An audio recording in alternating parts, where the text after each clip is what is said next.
Hey guys, do you want to add music to your WhatsApp status but don't know how to do it?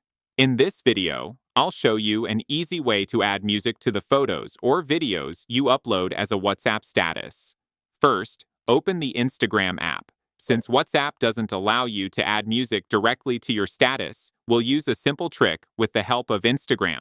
Once you're on Instagram, swipe to open the camera and upload the photo or video you want to add music to. I'll use a photo. Now, let's add the music. Tap on the sticker icon at the top of the screen, and then select the music sticker. You can browse through the available songs or use the search bar to find a specific track.